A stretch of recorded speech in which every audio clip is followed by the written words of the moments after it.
Hi there, fifth graders. Today you are going to be completing notes about the plot. We are going to be creating a plot triangle notes page that you can glue into your notebook when you get back to school. Please make sure that you do this at home so that it is ready to go when you come to school on Thursday or Friday. The first thing we are going to do is split our triangle up into the correct sections. So at the top section, you're going to draw a line straight across. And you're going to draw a line straight down the middle from that top section, but not from the very top point. And then at the bottom, we're going to draw a little line. So we should have 1, 2, 3, 4, 5 shapes inside of our triangle. The first part of a plot or the story is the setup. That kind of sets the scene, and it also keeps the reader interested because, I've read a book before where I read the first, page and a half. I'm not really interested. The setup did not grab me, so we want to make sure that setup is interesting. So these are the questions we want to make sure we answer in the setup. Who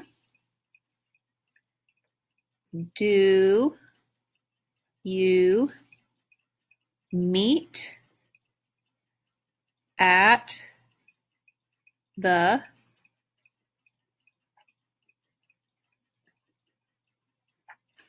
beginning of the story?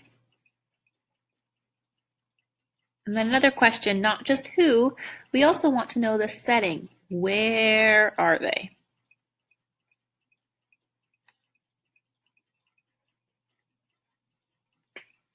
Take a minute, fifth graders, and pause this video so that you can see the notes and make sure that you get them written before we move on.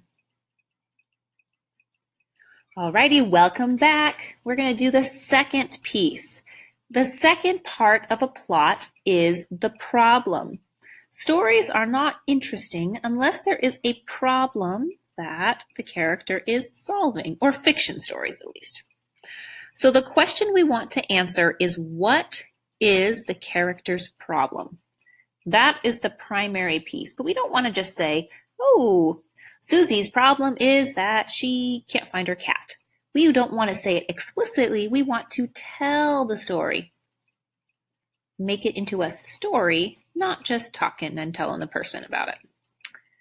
Oh, I think I spelled that wrong. Ooh.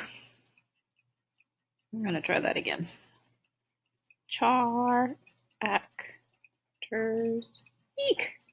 What is the character's main problem? And usually the problem gets more complicated. It's not like, oh, Susie can't find her cat, and then 2 sentences later she finds her cat. No. Also part of the problem is, how does the problem get more complicated? I'll move my hand in just a minute.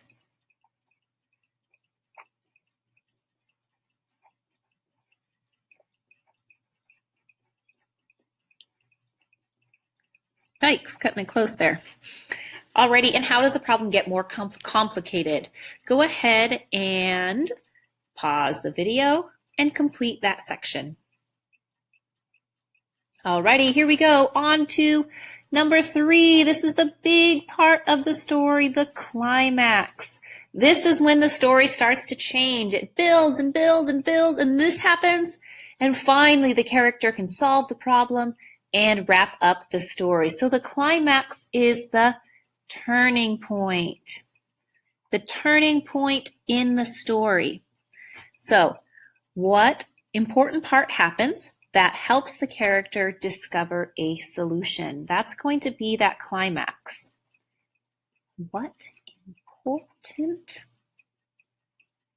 part happens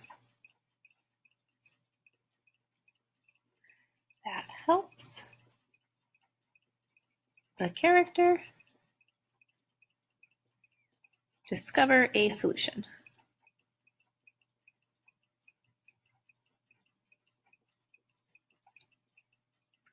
Alrighty, that's that climax, that turning point of the story. Pause the video and make sure you have that written. Alrighty, we are on to the last one. Number 4 is the solution. The solution to the problem. What does the character do to solve the problem? So for our desert island story, that would be, how did the character get off the island? What solution finally worked to help them?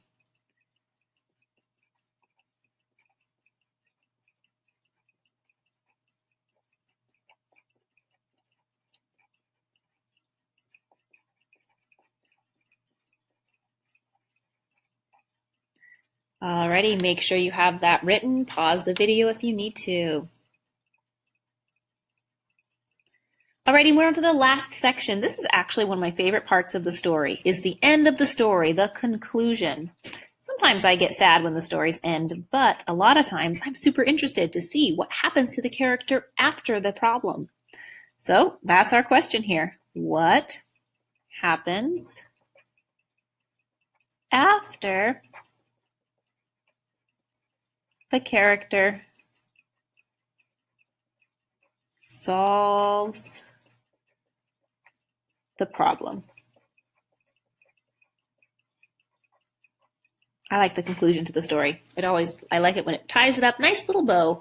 That's what we want. We want to wrap up that little story, nice little bow, and solve that last problem and figure out what happens after. All right, so 5th graders, please make sure before you come to school on Thursday or Friday, you have these notes done on this triangle right here. If you have lost the triangle paper, don't worry. You can just write it on a piece of notebook paper. You can cut a piece of notebook paper, or you can draw a big triangle on your piece of notebook paper. But if you lose this, it's not the end of the world. You can find another triangle.